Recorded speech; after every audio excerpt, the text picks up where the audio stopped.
I think it's important for us to understand that when we're covering from this side of the conflict, many of them see this as a fight against extremists, neo-Nazis, nationalists in Ukraine.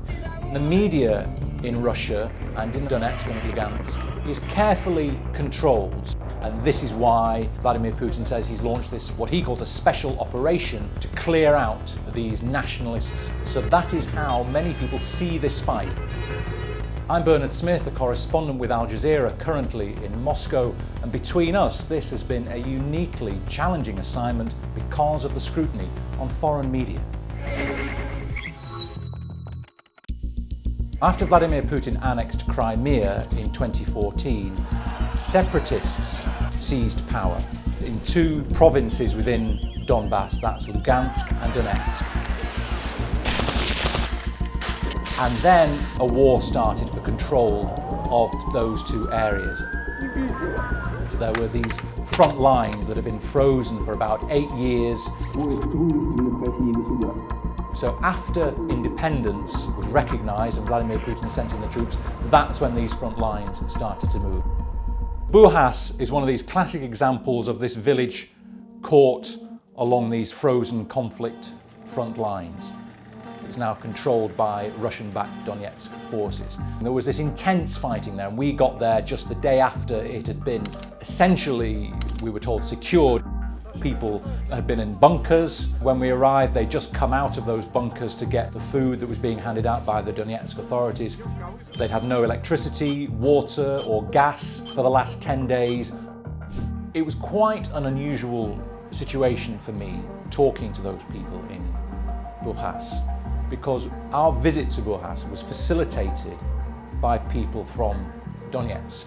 There would have been no other way for us to go there without getting the permits and the permission to enter Donetsk and go that way.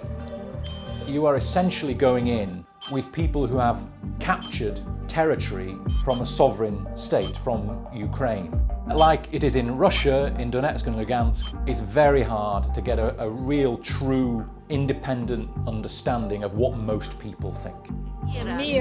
People are nervous to get into the politics of it. Instead, they emphasize that they just want peace. I think the current mood in Moscow, on the face of it, seems fairly normal, except that now you are seeing lots of stores closing. Lots of Western brands are closing down. McDonald's has just closed, Starbucks, you name it, Uniqlo. But it's very hard, again, to get a genuine idea of what Russians feel about it. Most Russians get their news off the television, and that news is state-controlled. People are having a little bit more courage. There was this very courageous woman on Russian state television who ran onto the set during the main news broadcast with a big poster shouting, "No to war, don't believe the propaganda, they're lying to you." That really takes a lot of courage to do something like that. Here in Moscow, the police are making it very difficult for people to try and protest. So when we as journalists go out to cover what might be protest, by law we have to wear these yellow jackets, yellow vests that distinguish us as press from potential protesters. There was one example of a woman in a Russian city who just stood there on her own with a blank piece of paper, nothing written on it, and she was taken away for questioning. When I went out to cover some protests a couple of weeks ago, people just, to me, looked like they were just loitering a little bit too long in a place where protests might have gathered. They were dragged away for questioning. That's how difficult it is to protest.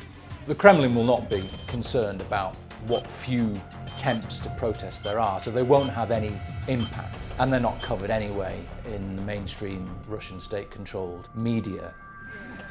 If there is increasing discontent in Russia about this war, and it's very hard to suggest that there is or to show that there is, but if there is, it's very hard for people to manifest that publicly.